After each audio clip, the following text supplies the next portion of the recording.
So here we go with the. I I wish I knew the nomenclature here. I think it's B Company of the third something of the first something of the 8th Infantry Division. Anyway, B3 of the 8th. That's what I'm going to call it now. And they activate. And so we need to draw another card from the solo assistant and see what the solo assistant tells them to do. All of the targets all the units that are in line of sight are in um, yellow priority. And so the orders are onboard indirect fire followed by fire. And so what that means is that, let's go to the sequence of play here, which I actually am terrible at actually following. Um,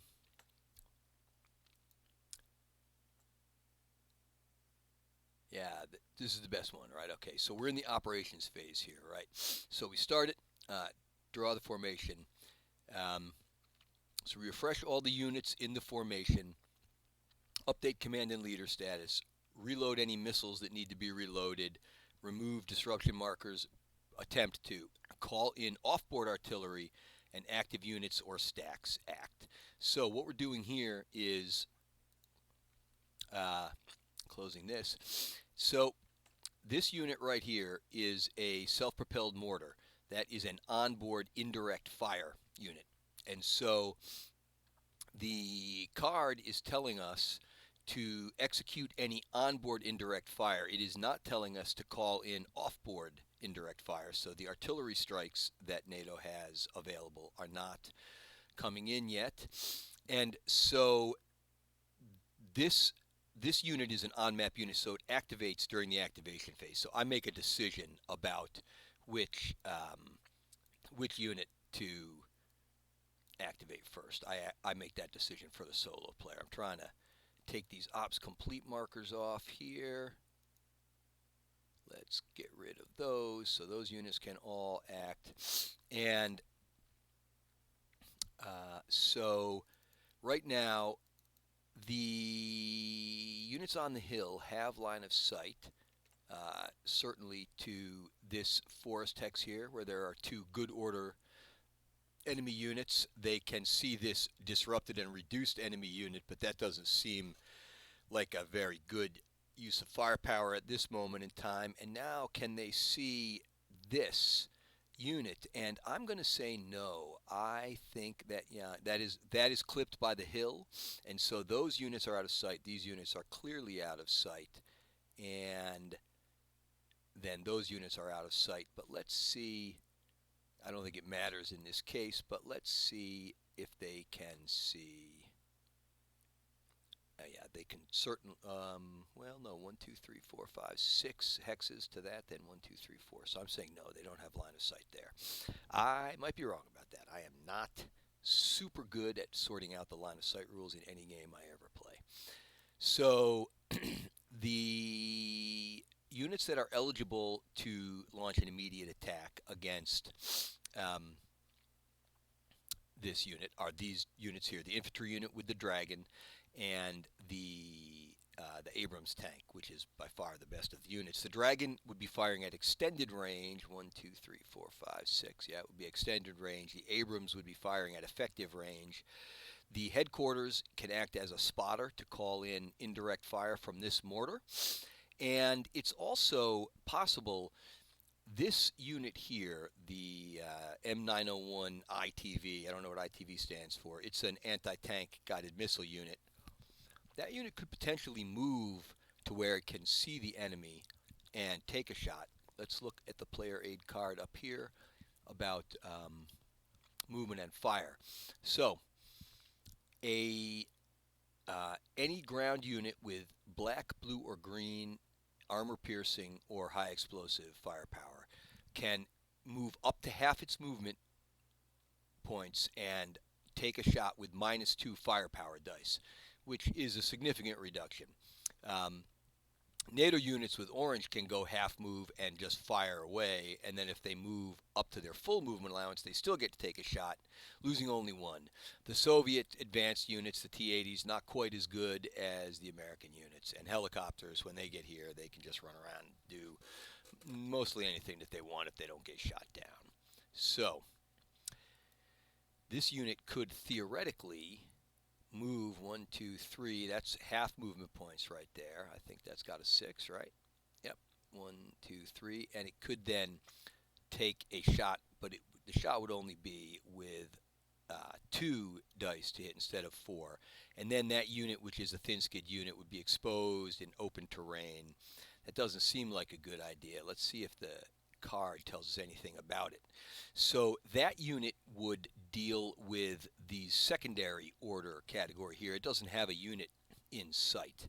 So it's not disrupted, or there is no disrupted enemy near it. The enemy that's closest to the unit that just acted can be fired on, but I'm not sure that means move then fire, although maybe it does. The enemy unit closest to an ops complete unit that just did a victory objective, that doesn't seem to apply here.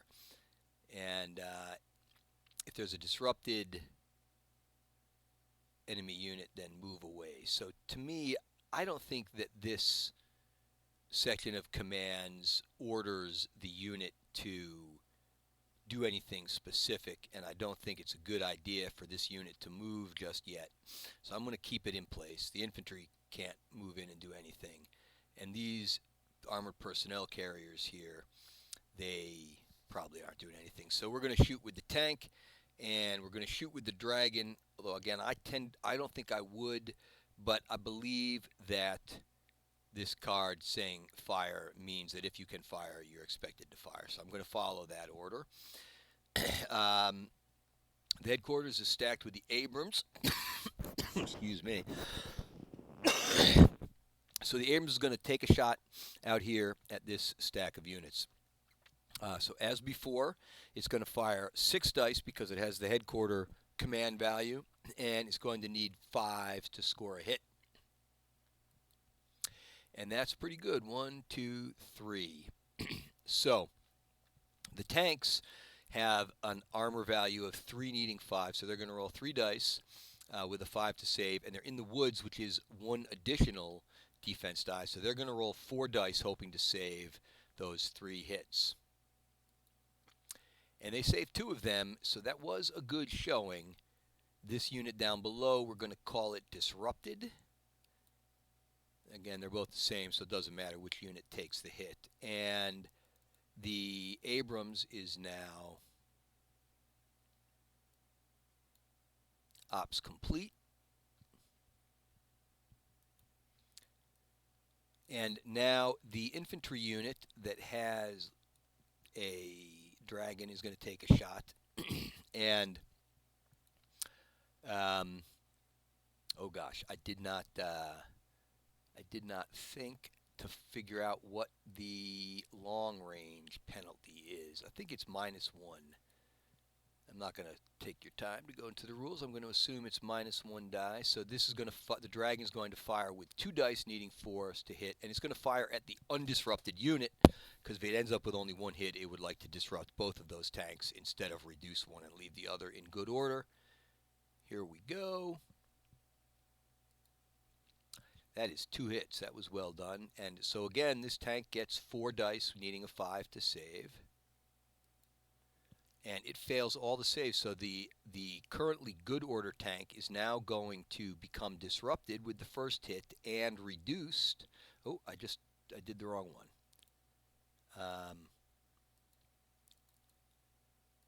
The good order tank is going to be disrupted and also be reduced because it took 2 hits. So that's bad for the East Germans. I think it seems pretty clear already that I have squandered any advantage that the East Germans might have had because of numbers. Their ops complete. They're now going to take a morale check to see about reloading their missiles, and they failed. So I'll show you this card up here. Missile usage chart. A support weapon with anti-tank guided missiles used by infantry. If it fails the check, it leaves the missile reloading marker on the unit. And so it looks like I have to actually bring that marker in off the board. So I will do that. Admin markers, missile reloading.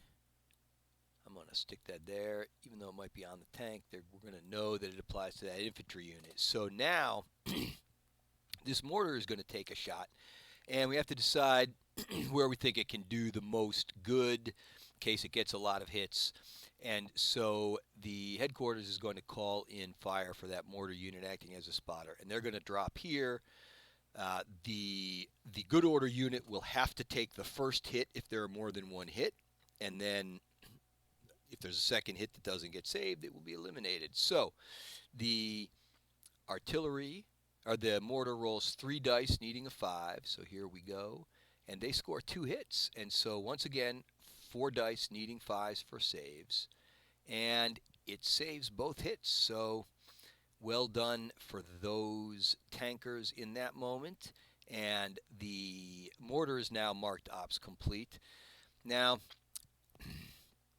as I said, I don't think that the card is ordering this unit to move and fire, although I should probably verify that a little more, but I'm going to I'm going to hold off on doing anything else with this unit, and I'm going to say that this formation's activation is finished, and I'm going to see who activates next. And that is one end operations card. So remember, this East German formation never activated, so until that unit is pulled, this end operations card will stay out here, so the turn cannot end yet. And there is the card for the East Germans. So this card now goes back into. I need to flip it back over. I think this card goes face down and gets shuffled back into the deck. I don't know why that won't work. Maybe I have to pull them all out and restack them. Oh no, I need to return to formation deck. There we go. And that auto shuffles them. So now the next card could be the end of operations. Okay. And so the East German infantry has been lagging behind, and they're going to try to get moving now. There won't be anything for the Americans to do about this, so I'm just going to deploy this headquarters.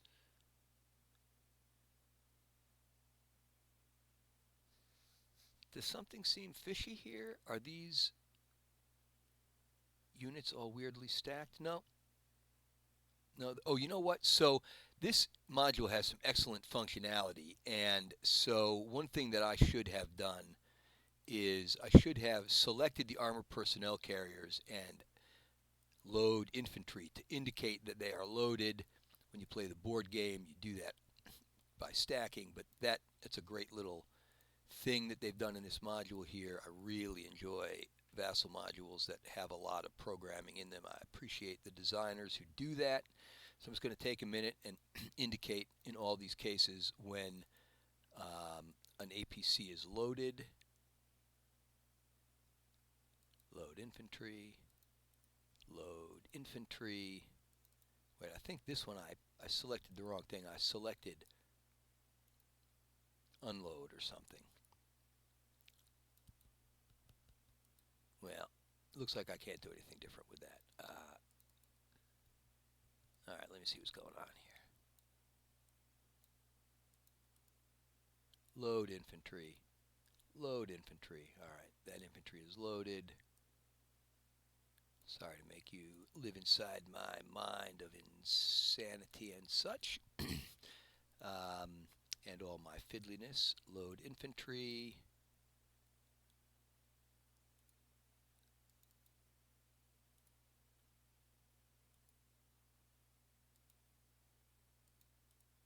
Load infantry. I think that's about it, right? I guess this truck up here has a mortar in it. load infantry, and I think this is an APC, load infantry. Down here, it looks like we have one APC, load infantry. Now let's see where the headquarters needs to be to keep everybody in command. They can be right here, and that's where they will deploy. And we will just quickly move this East German force. This down here is a recon unit, which could act as a spotter for artillery, which might be nice. So let's, and it also never is out of command, so let's move this one. I think it goes 7. And also, it's not super relevant today, but that blue inside the movement point circle indicates that it's amphibious, so it could swim across a river if need be. 1, 2, 3, 4, 5, 6, 7. It's just going to try to haul butt down there and get as close to the enemy as possible. And so here we've got another recon unit. The recon unit has a little more movement, so I'm going to do that. 1, 2, 3, 4, 5, 6, 7. That's going to make, no, it's not. It's not going to make any difference at all. So now this unit's going to be 1, 2, 3, 4, 5, 6, and this stack is going to move 1, 2, 3, 4, 5, 6. So again, we're going to be all stacked up on the road here. I think that that's probably okay. 1, 2, 3, 4, 5. And that's as far as it can go. And 1, 2, 3, 4. Here it's 4. It's going to go 5, 6 up to the top of that hill there. I'll mark all these units ops complete in a minute. 1, 2, 3, 4, 5, 6. So all these units can go ahead and be marked ops complete, so I don't forget that. And now these units back here, these are the T-55 tanks that move slower than some of the other units, so they're going to move 1, 2, 3, 4, and they're going to get off the road. Won't matter, they'll be able to move just as far as they need to next turn. And then the trucks can go a little farther, but that won't matter. So that's another tank and an anti-tank unit. So 1, 2, 3, 4, 5, 6, and this tank gets here for 5. This stack of units, it's got the self-propelled mortar and the anti-aircraft. I always send them in last. These units here, 1, 2, 3, 4, and I'm going to let the armored personnel carrier go 5, 6, and stack up there with that unit there. I'm trying to just arrange this so that it makes more sense to me in a stack.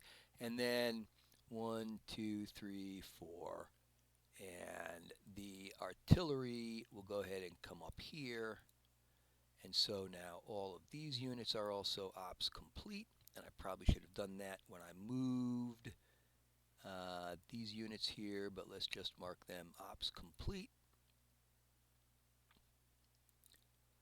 And that covers that, I think, and I guess I should just make sure I'm right, but I don't think any American unit has any kind of need to try to shoot at them. 1, 2, 3, 4, 5, 6, 7, 8, 9, 10. Well, even if that city wasn't there, 11, it would be a long-range shot for the Abrams. But these Germans are gonna have to clear this terrain here and this terrain here before the Americans have a shot at them. Yeah, this guy on the hill needs to be on the edge of the hill. So nothing else doing there. Let's see what the next activation is. That's the wrong pop-up box.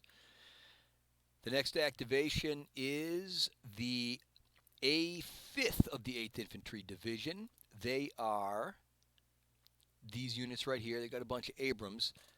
Now, it does occur to me that I wonder if it might make sense to try to move this outfit up here.